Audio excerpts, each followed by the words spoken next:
buenos días tengan todos ustedes. Ya estamos en este sábado 8 de abril de 2017. Preámbulo ¿de qué? De Semana Santa. De la Semana Santa. Y pues llegó rapidísimo. Yo apenas estaba pensando en la Navidad y luego en los Santos Reyes y ya estamos en la Semana Santa. Ya pasando Viernes de Dolores, ya estamos en Semana Pues Santa. Sí, y pusieron en el Museo Paep su alfombrita. Así es, las alfombras, lo del Viernes de Dolores y la oración del Viernes de Dolores. Además, las aguas con sus banderitas. Qué bonito. Fíjate que antes era obligatorio, no obligatorio, era de devoción el poner altares de Dolores en las casas y se ponían unos muy bonitos. Cada casa tenía su imagen, ya fuera de bulto o de pintura, o de cromo por lo menos, de la Virgen de los Dolores. Esta tradición de veras muy fuertemente arraigada en México a tal grado, no solo en México, en España, en Italia no tanto, pero en Francia quizá menos, pero sobre todo España y México y América Latina, porque también le hacen en Perú y por otros lados. Bueno, que cuando por alguna razón la Santa Sede decidió cambiar la conmemoración de la Virgen de los Dolores del viernes inmediato a la Semana Santa a el 15 de septiembre, pues la gente protestó. Entonces hubo un añadido al decreto que dice: en todos aquellos lugares en que la tradición sea muy fuerte, puede seguirse conmemorando. Y ahí se menciona, entre otros, a México. Así que bueno, aunque oficialmente el Viernes de Dolores o el Día de la Virgen ya no es viernes, es el día que caiga, 15 de septiembre, pues en México, como en España, sigue siendo el viernes inmediato anterior a la Semana Santa, o sea, ayer. Y los altares pues estuvieron a la orden del día, se pusieron muy, muy elegantes, algunos muy modestos, pero bueno, no importa. No importa, le mando un saludo a Anita, que siempre pone su altar de Dolores y hace una comidita para los que van a visitar su altar de Dolores. Y lo pone muy elegante, tiene una imagen muy bonita. La tenía su mamá, ella la rescató y entonces le hace esto. Y así conozco otras personas. En las instituciones, quien ponía un altar de veras que valía la pena era el Museo de Santa Rosa, pero pues ya no existe como tal el Museo de Santa Rosa, pues ya no lo ponen. Y en la Casa de la Cultura ponen también uno que bueno, pues valen la pena porque son recuerdos. En el barrio del Artista también ponen su altar de Dolores y pues en muchas casas todavía. Lo que pasa es que no nos dicen, pues no vamos a visitarlas, ¿verdad? Pero bueno, esa es la costumbre de ayer. Estamos ya en el preámbulo de la Semana Santa. Mañana empieza la Semana Santa formalmente, el domingo de Ramos. Pero fíjate que antes de que entremos en tema, en materia, hacemos un paréntesis para recordar algo. Es hoy el doble aniversario del natalicio y aniversario de la muerte de María Félix. Se murió el mismo día que nació, el 8 de abril. Claro, la bronca es que ella siempre se quitó los años, bueno, como buena mujer, se quitó los años y se quitaba bastantitos años. Pero la verdad, bueno, yo tuve el privilegio de ser su amigo y de hablar con ella muchas veces, y ella me dijo que estaba muy enojado con el autor de un libro, de su biografía, porque el autor, en la primera página, en la entrada, en la contrapasta, puso el acta de nacimiento. El acta de nacimiento de ella, y pues nació en 1911. En 1911, o sea que antigüita la mujer, que bueno que ya no me oye porque si no me pondría como camote. Y estaba furiosa porque, bueno, y tenía razón, porque pues es una coquetería de las mujeres guardar su edad, y aquí la estaban exponiendo. Y bueno, mucha gente dice que qué curioso que se murió el mismo día en que nació, y que eso hace sospechoso que pues lo haya hecho adrede. No creo que lo haya hecho adrede, porque no era una mujer como para eso. Tenía muchísimo carácter, era una mujer que tenía una personalidad hacia afuera y una personalidad hacia adentro muy distinta. Hacia adentro, que yo tuve el gusto de tratarla como amiga, era muy cordial, muy tierna, amigable, platicaba muy rico, sin la pose, pero nomás había alguien extraño y cambiaba. Se ponía el disfraz de Doña Bárbara y ni quien se le acercara, ni quien era. Lástima, ya se murió y no está bien hablar mal de los muertos, pero yo digo que le gruñía a la gente, le gruñía. ¿A ti se te hacía bonita? Pues sí, además que es como un icono y un referente también de la época, ¿no? Pues sí, del cine mexicano. Pero de veras que platiqué mucho. Bueno, yo podría llenar muchas anécdotas de ella. Era una mujer inteligente y culta. Lo que mucha gente dice, no puede ser. Era muy culta. Sabía muchísimo de historia, sabía de arte. De veras, mis respetos para esa mujer. Y bueno, ella misma se creó la personalidad de Doña Bárbara y pues pagó el pato, porque con esa personalidad ni que se le acercara. Pues sí, sus amigos que ella aceptó como amigos, pero no eran muchos, bastante pocos. A mí me acuerdo con mucho gusto cuando me dijo, te voy a dar el teléfono de mi casa para que me llames, pero de veras me llamas. Y me dijo, tengo estos teléfonos. Y entonces me apuntó unos teléfonos y me dijo, pero eso no me hables porque son los de mi casa y nunca los contesto porque la gente es muy molona. Te doy el de la cocina, que ese sí, si no lo contesto yo, lo contesta la cocinera y me comunica contigo. Y sí, pues, entonces, bueno, pero teníamos que hablar de esta mujer porque es su aniversario. Y pues es un buen recuerdo para los mexicanos, porque es, como tú dijiste, un ícono. Uh-huh. Y como tal, pues tiene un lugar muy especial. Así que, dicho lo cual, pues entramos en la materia de la Semana Santa. Insisto, la Semana Santa empieza el Domingo de Ramos. Es una conmemoración tomada de los evangelios que dicen que Jesús mandó a los apóstoles a que buscaran en Jerusalén es que a mí me encanta esa referencia, vayan a la ciudad y caminen y en una esquina se van a encontrar un hombre parado, ese hombre parado síganlo y los va a llevar a donde hay un burrito y me lo traen. Así como que yo te digo, Ixel, sales y a donde esté una señora parada, allí, pues vaya, pero bueno, él sabía lo que estaba haciendo. Y entra a Jerusalén montado en ese burrito, o burrita, unos dicen que es un burrito y otros que burrita. La gente se aglomera en la entrada de Jerusalén, me imagino que entró por la Puerta Dorada, que era la más importante de Jerusalén, y es recibido con júbilo, lo reciben con hojas de palmas, de palmera, porque así acostumbraban los pueblos de esta parte del cercano oriente, así como nosotros usamos banderas y confeti y para recibir a alguien, ellos con palmas, las hojas de palma, ondeaban las palmas para dejarlo, para que pasara justo de ellos, y dicen que muchos se quitaban las capas porque todos usaban mantos y las ponían en el suelo para que el pollino pasara encima y le gritaban Hosana, Hosana, que es un grito de alegría de los judíos. Entonces, bueno, en recuerdo de eso empieza la Semana Santa, porque justamente entró el domingo como triunfador, hasta rey le gritaban, y el viernes siguiente estaba en la cruz.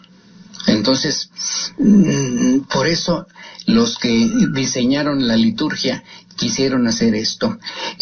La Semana Santa es movible porque en este aspecto va pegada al calendario judío.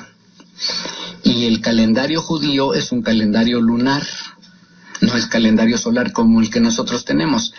Entonces, el lunar es cada 260 días. En cambio, el solar es cada 365.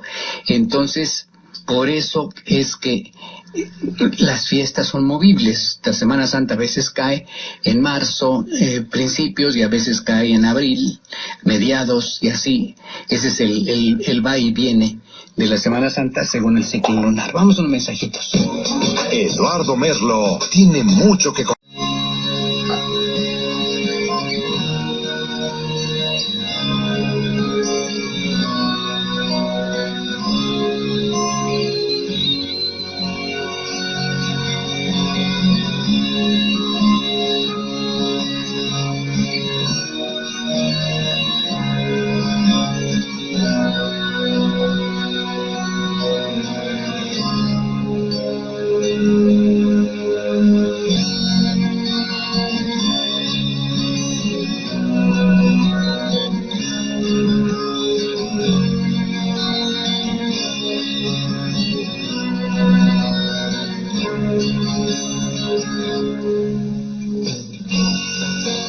Estamos de regreso el domingo de Ramos, por eso se llama de Ramos, porque en realidad no eran ramos, eran ramas, pero soy feo el domingo de ramas, entonces le dicen el domingo de Ramos por esa entrada triunfal.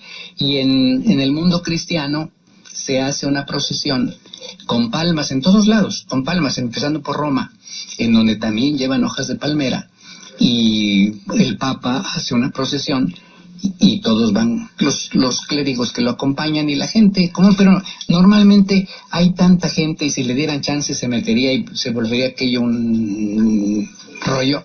Entonces solo son los clérigos los que lo acompañan en estas procesiones. Va recordando esa entrada triunfal, pero no llevan la imagen de Jesús en el burrito. En cambio en España sí, y en México también. Y yo me acuerdo en España que risa me dio porque llegué un día al pueblo de Benavente, donde nació Fray Toribio, y era domingo, yo ni sabía qué día estaba. Entonces, el hotel donde me quedé estaba afuera, como a 2 kilómetros de la población, y ya tomé un taxi que me llevó al pueblo, que está en alto, está encima como de un cerrito, y cuando tomé el taxi le digo, pues lléveme al centro de Benavente, y me dijo, bueno, lo más cerca del centro que pueda lo voy a dejar. Y yo digo, ¿por qué? ¿Que no entra el tráfico al centro? No, sí, claro que entra, pero ahora es el día del borriquito. Y yo dije, del día del borriquito, pues que así como en Otumba harán fiesta de burros, porque en Otumba hacen una fiesta de burros. Y ya llegamos, me deja ahí en el centro, y yo me bajo, y era la procesión. Ahí llevaban a Jesús montado en la imagen, montada en su burrito. Y yo dije, ándale, qué borriquillo, ni que 8 cuartos, es el domingo de Ramos, ¿sí? Y bueno, pues ahí pasé el domingo de Ramos, que llevan palmas la gente, pero nunca como nuestras palmas. Ahorita hablamos de nuestras palmas, pero bueno, entonces, de España nos llegó la costumbre de recibir con palmas la procesión a donde va Jesús montado en su burrito. Y claro, en esta procesión la encabeza el párroco, el capellán, el arzobispo, según sea la iglesia donde está. En México la trajeron los franciscanos, y por supuesto que a la gente les gustó, porque a los indígenas en la época prehispánica les gustaba mucho hacer procesiones. Casi todos los santuarios importantes, Cholula por ejemplo, recibían peregrinos de todas partes, y en las fiestas determinadas se hacían procesiones y se grababan las imágenes y se llevaban de un lado al otro. Así lo dicen los indígenas en la relación de la provincia del Santo Evangelio de México. Se dice que en Texcoco no llovió, o vino una temporada de sequía, y los indígenas estaban desesperados. Entonces fueron con Fray Martín de Valencia, que era el jefe de los 12 primeros franciscanos, y le dijeron, padre, antes de que ustedes vinieran, si no llovía, nosotros sacábamos a nuestros dioses para que caminaran por el campo y llovía. ¿Qué hacemos ahora? Porque ya no están nuestros dioses. Y entonces Fray Martín dijo, espérenme, vamos al templo y sacamos la imagen. Y decían ellos, y nos sacrificábamos punzándonos las orejas, los brazos y las piernas con púas de maguey para ofrecerles la sangre. Y entonces dijo Fray Martín, eso ya no se puede hacer, pero yo por ustedes voy a hacer algo.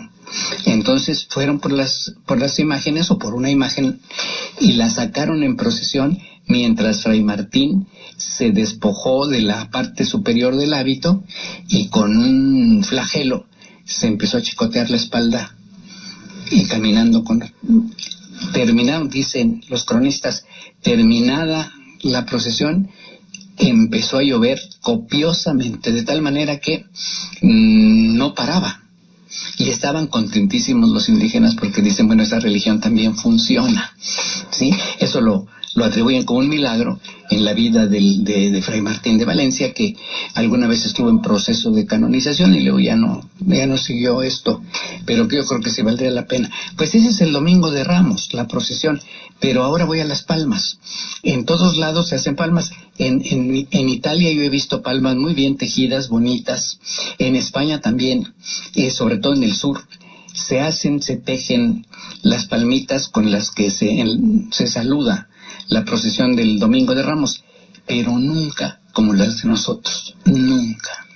En el caso de Puebla tenemos cerquita la población de Chigmecatitlán.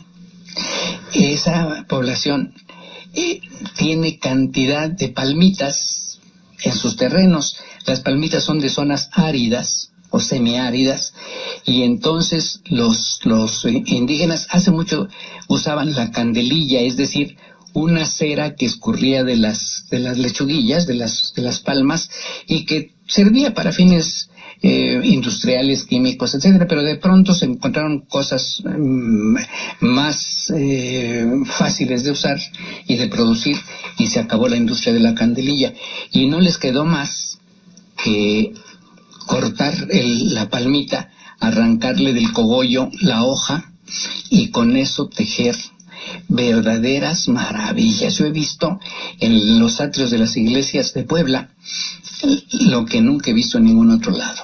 En México las hacen muy bien, muy bonitas, afuera de la catedral, por ejemplo, y de las otras iglesias, que también son muy bonitas, pero la calidad de Chigmecatitlán no la igualan. Son verdaderamente hermosas. Yo creo que vale la pena que la gente se dé una vueltecita por los atrios de las iglesias, porque en todas hay. Entonces se reparten los tejedores, las tejedoras, y afuera están ofreciendo sus palmitas. Las hacen en forma de Cristo, en forma de la Virgen de Guadalupe, en figuras extravagantes, hermosísimas. Bueno, yo sí les quiero decir una cosa: véanlas, disfruten este arte, y si las quieren comprar, una cosa muy importante, no les regateen. Es criminal regatearles. La verdad, es gente muy pobre, no tiene muchos recursos, el campo que los rodea apenas da un poquito de maíz para que la vayan pasando, y solamente compensan sus carencias con el Domingo de Ramos, con lo que venden el Domingo de Ramos, y felices regresan, y eso lo invierten en su maíz, en lo que necesitan. Entonces, si yo le digo, ¿cuánto cuesta esta palma? Me dice 10 pesos. Yo le digo, ay, ¿por qué tan cara? 5. Estoy robando al prójimo. La verdad, es tan poquito lo que piden que es anticaritativo el que yo les diga que les ofrezco menos dinero. No sean injustos, páguenles lo que están pidiendo. Eso es lo que los va a mantener durante el resto del año, hasta el siguiente Domingo de Ramos. O sea que ahí sí vale mucho la pena hacer esta obra de caridad, y bueno, además no es tan obra de caridad, porque lo que nos están dando es una maravilla, es algo que de veras vale la pena guardar. Mucha gente lo hace, yo también, pone la palmita bendita en la puerta. Uh-huh. Para que bendiga a la gente que entra y que sale de nuestra casa. ¿En tu casa ponen palmita? Sí, también se pone, y justamente para lo mismo. Ándale, pues fíjate. Bueno, pues entonces, este es el Domingo de Ramos. Con esto empieza realmente la Semana Santa. Y luego a cada uno de los días de la semana se les va diciendo Lunes Santo, Martes Santo, etcétera, etcétera. Bueno, quiero decirles que hoy la Semana Santa ha cambiado muchísimo. Lamentablemente para muchos es el arranque de correr para donde puedan en las vacaciones. Se entiende porque el estrés es cada vez más fuerte, entonces la gente está encerrada en su trabajo y pues no tiene manera de liberar energías, cosas que necesita, descansos, distracciones, y cuando tiene el chance pues sale volado. Entonces nada más dice, suena la campanita para salir o el timbre o lo que sea, y la gente sale, echa la raya para la terminal de camiones o para el aeropuerto, para salir a donde sea el mar más cercano o el agüita más cercana o el lugar de descanso, pero casi todo el mundo se va a la playa. Eso lo hacen en España y en Italia y en todos lados, porque la Semana Santa pues se suspenden las actividades. Así que mucha gente se va de vacaciones, pero otra se queda y cumple con las tradiciones religiosas. A esta gente es a la que me refiero. Pero les digo que ha cambiado mucho en poco tiempo. Yo les puedo platicar de mis tiempos porque no son tan cercanos, ya están lejitos, y conste que me tocaron ya pues más tranquilos que a mis papás o que a mis abuelos y bisabuelos. A ellos sí les fue fuerte, porque todo no empezaba en la Semana Santa, sino en la Cuaresma. Y en la Cuaresma ya no había diversiones. En la Cuaresma, pues me contaba mi bisabuela, que en su casa cubrían los espejos con lienzos y nadie se podía ver en el espejo. Y dice que se peinaban a tientas, pero las mujeres son rete buenas para atinarle a los peinados, y los señores se rasuraban así sin verse en el espejo. Estaba prohibido verse en el espejo, porque el espejo es símbolo de vanidad, y si se estaba en penitencia, pues no era válido. Y ya acercándose la Semana Santa, bueno, se cumplía estrictamente con el ayuno y la abstinencia. Ayuno todos los viernes y abstinencia de carne. Entonces las carnicerías de plano cerraban. Todos los viernes estaban cerradas, porque no había quien les comprara. Toda la gente cumplía con la abstinencia. A veces se llama abstinencia, porque muchos dicen, es el ayuno, es día de ayuno. Pero ayuno es otra cosa, ahorita lo vamos a decir después de unos mensajes. Eduardo Merlo tiene mucho que contar. No le cambies, en un momento regresamos.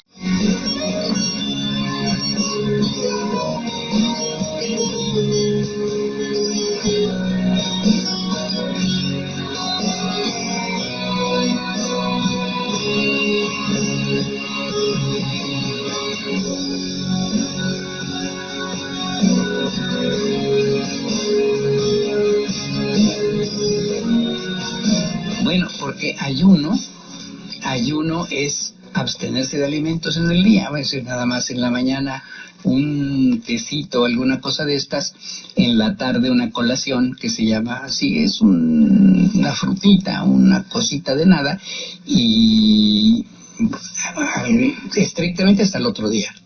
Pero muchos, como los musulmanes, pues en la noche ya se puede comer, pero no, el caso del ayuno era ayuno.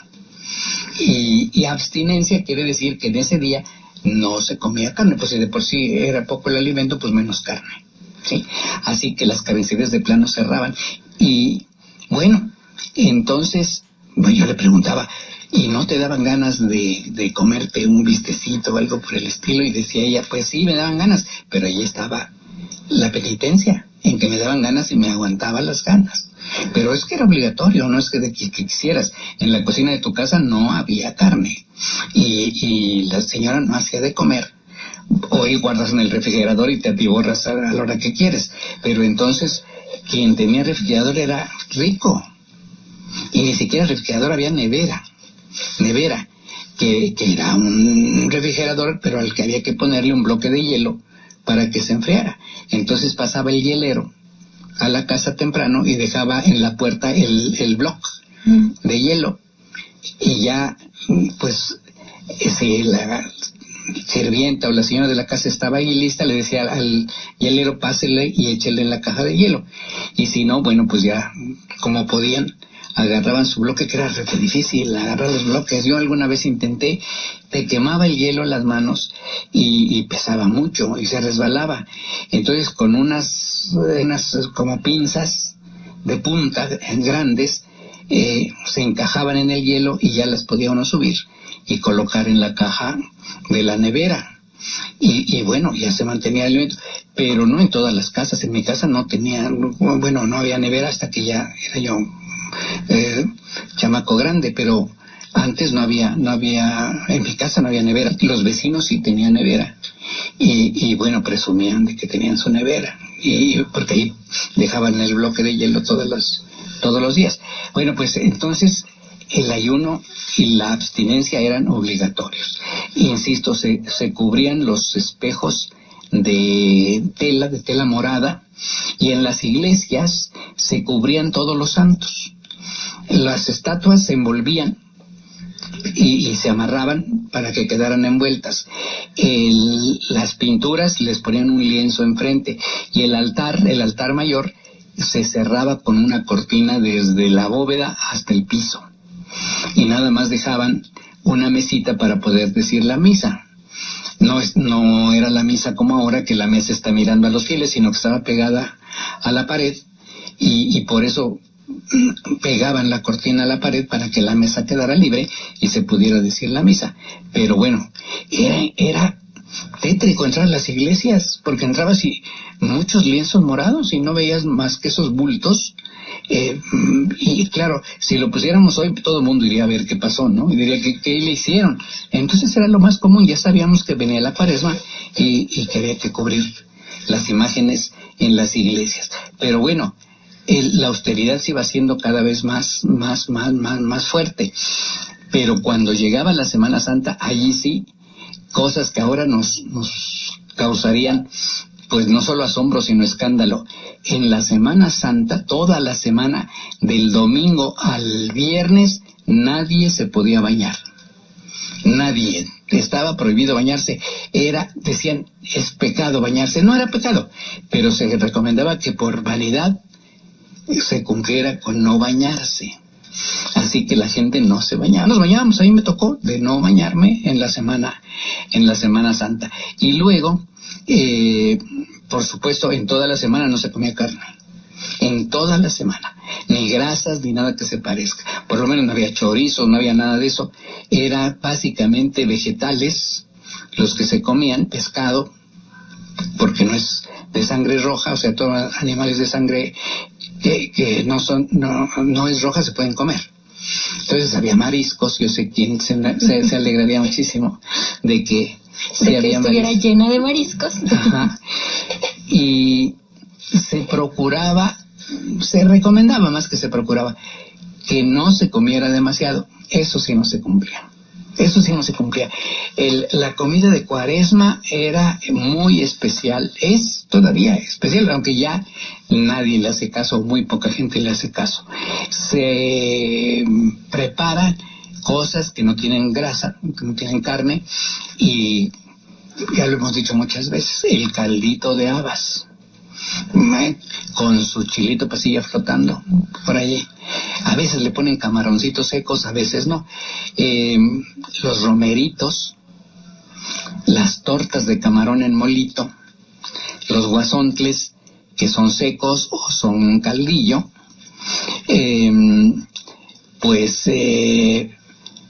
estas tortas de papa, y los chiles capeados, que pueden ser el chile poblano, o sea, chile de tiempo, como se le decía, el guachinango y el pasilla. Uh-huh. Entonces, de esos tres. Y bueno, alguna que otra cosa que se me escapa. Bueno, mucha verdura, quelites, quintoniles, flor de calabaza, nopales, pero todo verde. Entonces, nada de carne. Ni falta, sí, porque se atiborraba uno tanto de la comida de Cuaresma que ni se acordaba de la carne ni nada que se parezca, ¿no? Algunos hacían bacalao, pero el bacalao es más de Navidad y de Año Nuevo que de Semana Santa. Era pescado. Como entonces, hoy las pescaderías hacen su agosto. Hay todas las calles de la centro, ¿no? La 16, Poniente, la 5 Norte, la 3 Norte, donde se ponen todas las pescaderías, sobre todo cerca de San Juan de Dios, entre la 5 de Mayo y la 16 Poniente, o la 16 Oriente Poniente. Hay muchas pescaderías y dice un amigo español que ya tiene años de vivir aquí, yo no sé por qué los mexicanos maltratan lo que se van a comer. No da de que los pescaderos avienten los pescados a la banqueta en unas cajas y van para allá. Dice que en España los tratan como si fueran sus hijos. Los pescados se llevan con un cuidado y se ponen en la pescadería y nunca los maltrata el pescadero, y la gente los lleva con mucho cuidado a su casa, porque la carne del pez, cuando se azota, se pega, pues cambia. Entonces, pues no le quieren perder la consistencia. Entonces, allá los llevan con mucho cuidado y acá lo avientan como si fuera de piedra, va para allá, pasa, avientan la caja y en la mera banqueta está el pescado. Nomás le ponen tantito hielo, abajo les riegan hielo y le ponen unas hojitas verdes para que se conserve fresco, porque con las hojitas y el hielo pues se hace un ambiente de frescura. Pero imagínense con este calor que está haciendo estos días, de pronto pones una caja de pescados en la banqueta, pues se echa a perder. Quedan sospechosos de que no son tan buenos, ¿no? Si no, se va a las cazuelas de Don Max. Las cazuelas de Don Max, ahí sí hacen la comida rico. Sí, la verdad, Don Max, bueno, Don Germán le pone mucho entusiasmo a sus comidas. Yo ahora esta cuaresma nada fui una vez, pero yo espero darme una escapadita en la semana y caerle por allí pues para unos chilitos, alguna cosa de esas. Don Max, fíjense, si usted no quiere hacer comida de cuaresma, yo sí le recomiendo, hay muchas cocinas económicas que hacen la comida de cuaresma. Vaya y compre la comida. Las cazuelas de Don Max, por ejemplo, están en la 29 Poniente, casi esquina con la 3 Sur. Y es para llevar, compra usted y dice, yo quiero tanto de caldo de habas, tanto de esto, tanto del otro. Llega a su casa y lo pone en la mesa, así muy bien presentadito, y les dice, qué trabajo me costó hacer la comida de cuaresma. No, porque eso es decir mentiras, ¿verdad? Entonces no se deben decir mentiras en la Semana Santa. Pero bueno, el caso es que pues la familia come y conoce los guisos que ya no se hacen en la casa. Eso es muy importante, porque mucha gente pues ya come lo que puede y otros lo que quieren. O sea, no les importan las recomendaciones que haga la iglesia, o si son católicos, pues algunas otras denominaciones también ponen algunas restricciones y otras de plano no. Pero bueno, sí es importante que conservemos esta tradición de la comida, que además es muy rica esta comida, y además que comamos lo verde. Uh-huh. El mundo prehispánico estaba lleno de comida verde, los quilitl que se decía, quilitl significa verde, entonces los quelites son verdes, los quintoniles son verdes, en fin, hay cantidad de hierbitas verdes que se comen y que son muy ricas y que la mayoría de la gente ya no las conoce. Corre a las hamburguesas, corre a los perros calientes, como les dicen en España, a los hot dogs, y se olvida de nuestra comida, que es muy importante conservar. Y entonces en la Semana Santa dije, pues la comida, la no bañada, en las casas, por supuesto, imposible poner un programa de radio de música que no fuera sagrada, y porque eso sí estaba muy mal visto. Uno prendía el radio y era música sacra en todas las estaciones, no había ninguna que tuviera las comedias se interrumpían.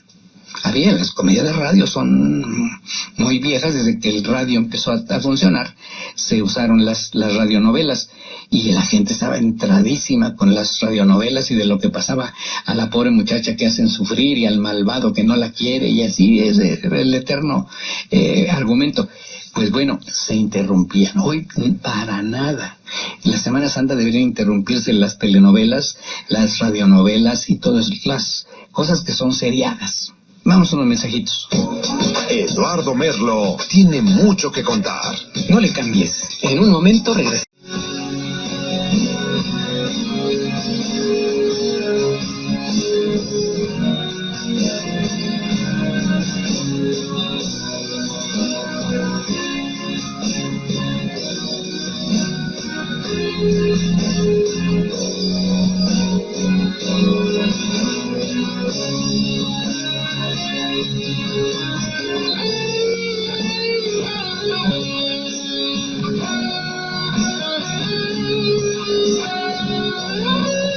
Estamos de regreso.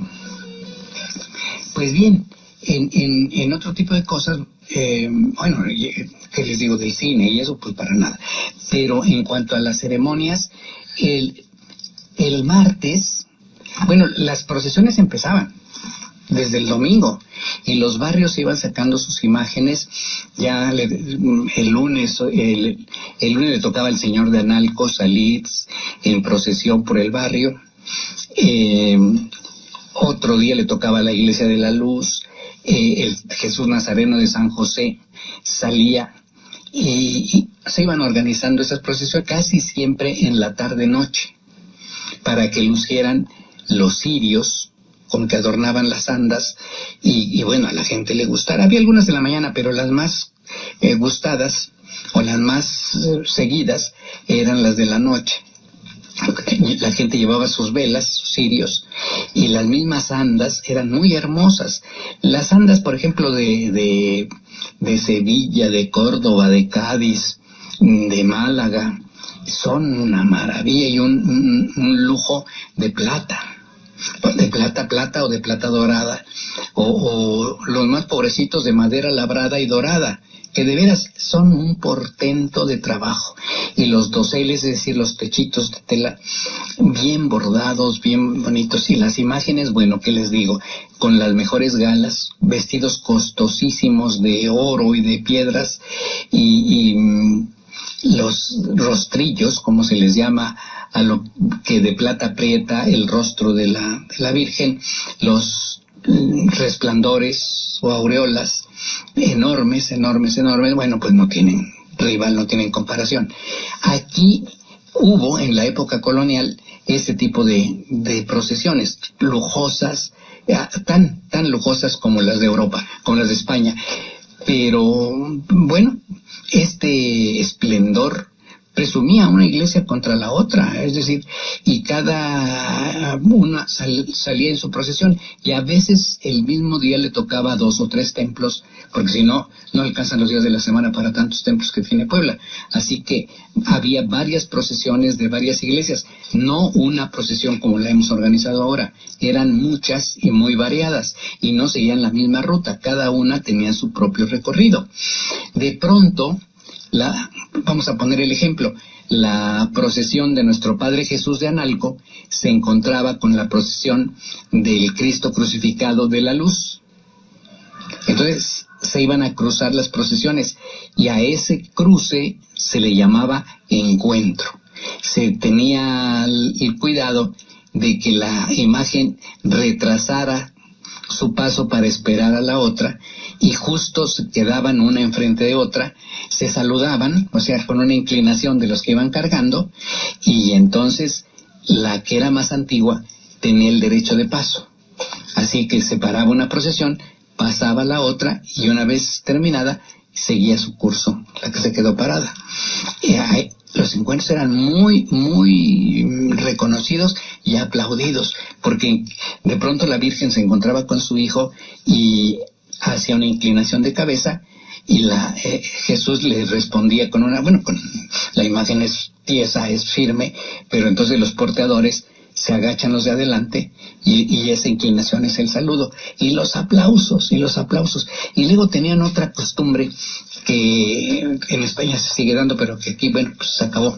Era que en determinados momentos los porteadores, que así se llaman los que cargan, corrieran con un pasito muy simpático, es decir, todos a la misma, al unísono, pues, para que no hubiera problemas, como levantando demasiado las piernas y haciendo como que corren, sí corren, pero no tanto.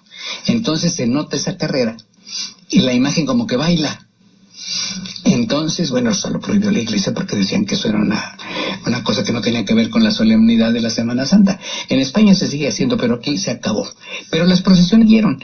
El Señor Nazareno de San José, el Cristo de Analco, el Cristo yacente de Santo Domingo, es decir, un santo entierro, como se le dice. Salía también el Cristo crucificado del Calvario, también uno de San Francisco, y así cada imagen iba teniendo su propia procesión, y la gente, bueno, se la pasaba entre el rezo del Vía Crucis en las mañanas o en las ceremonias que había en la tarde. Esto así, lunes, martes, miércoles, ese era un día muy especial, porque tenía lugar en la mañana una ceremonia que se llama la seña, y la gente estaba lista y llenaba la iglesia desde muy temprano para ver la seña. Entonces, bueno, no había misas, ya eran solamente las ceremonias de la Semana Santa, y en la tarde noche, más bien más cerquita de la noche que en la tarde, tenía lugar la gran ceremonia muy, muy concurrida de el oficio de tinieblas. Yo vi muchas veces el oficio de tinieblas y a mí ya no me tocó tan espectacular como me decían que era antes. Yo platicaba mucho, por ejemplo, con el padre Jacobo Vera de la catedral, que en paz descanse, y él pues era una persona grande, bastante grande, y me platicaba cómo era el ceremonial de Semana Santa. Bueno, en todas las catedrales y en las iglesias principales había un candelabro enorme, alto, gigantesco, con 13 velas. 13 cirios. Todavía queda uno en Cholula, en el convento franciscano, y algunos templos todavía por ahí en el cuarto de los Trevejos tienen el candelabro, que no se llama candelabro cuando es para esta ceremonia, sino tenebrario.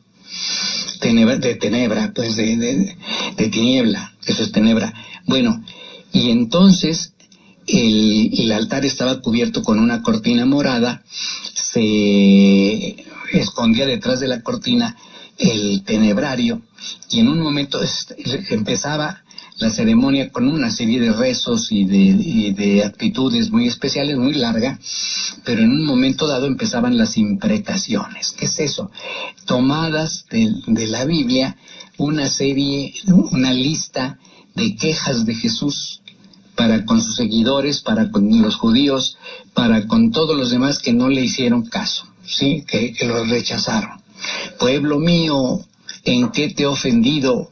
¿Qué te he hecho de malo? Respóndeme. Y aquello lo decían en el silencio más absoluto, lo gritaban en la iglesia, y bueno, la gente se sobrecogía. A mí me tocó de jovencillo todavía ver el oficio de tinieblas y hasta ayudar en algún... Uh-huh. Pero bueno, entonces así iban avanzando, y a medida que se decían las imprecaciones, se iban apagando una por una las velas del tenebrario. Para esto se había apagado toda la luz de la iglesia, ya era la noche, y las velas del tenebrario eran lo único que alumbraba el recinto. Entonces se apagaba una, disminuía la luz, del otro lado se apagaba otra, y del lado otra y otra. Pero esto era largo, no era tan inmediato, porque representa a los apóstoles alrededor de Jesús y cómo todos lo van dejando, y únicamente quedan con él Pedro y Juan. Y Pedro, bueno, pues a la mera hora se escabulle por allí, pero Juan es el único que sigue fiel. Sin embargo, bueno, también su vela se apagaba y solo quedaba la vela central que representa a Jesús, de las 13. Y en un momento dado, para pues dar a entender la muerte de Jesús, se apagaba la última vela y la iglesia quedaba totalmente a oscuras, pero totalmente a oscuras. Y cuando se acabó de apagar, pues la gente sentía feo, porque estaba esto terrible, y movían los sacristanes unas hojalatas atrás, las blandían y tronaban como los relámpagos, como los truenos, simulando la tempestad que se desató cuando Jesús estaba muerto. Dicen que en Puebla los chamacos latosos, los jóvenes, se metían a la iglesia con tachuelas y fijaban los vestidos de las señoras al piso de la iglesia, que era de madera, de tal manera que cuando caminaban pues quedaban fijas o se les desgarraban los vestidos, hasta que los pusieron, los amenazaron hasta con excomunión por hacerlo. Pero esa era la Semana Santa. Pues ya el viernes, el sábado, pues eran más como los conocemos. Pero ya nada más quiero decir, porque se nos acaba el tiempo, que el viernes tenemos la procesión grande, la procesión siguiendo a Cristo en torno a nuestro pastor, y que están cordialmente invitados. Esto empieza pues prácticamente desde las 11 de la mañana, alrededor de las imágenes que van llegando a la catedral, y a las 12 en punto sale la procesión ya con todas las imágenes, camina por el Zócalo, da vuelta en la 2 Norte, llega hasta la 4 Oriente, sigue por la 4 Oriente Poniente hasta la 11, da vuelta para rodear la iglesia de Guadalupe una parte y otra se sigue derecho, y en el Gallito se hace un alto, se recibe un mensaje, se sigue por la avenida Reforma y se regresa a Catedral. Están cordialmente invitados, y sobre todo invitamos a las mujeres que quieran ayudar a cargar a la Virgen de la Soledad a que vayan a su iglesia 2 Sur y 13 Oriente y hablen allí que quieren participar en la procesión, y con mucho gusto los aceptan. Pues esperamos que nuestra procesión, como todos los años, sea un gran éxito, y sobre todo de devoción, de piedad, de que la gente responda como hasta ahora ha respondido, y todo nos salga bien. ¿Tú qué recomendación les das? Bueno, también hacerles una invitación para el próximo viaje que tenemos, que es el 29 de mayo, donde vamos a asistir a San Juan de Ulúa, y los que estén interesados pueden marcar al 246-5854. Ya nos estamos preparando para eso. Mientras tanto, bueno, pues con unción, con respeto a cada uno de las denominaciones religiosas, pues que tengan una muy buena Semana Santa, que saquen mucho provecho de ella, y aquí nos estaremos escuchando el Sábado Santo para otros comentarios en torno a estas efemérides. Muchísimas gracias, que les vaya muy bonito. Hasta luego.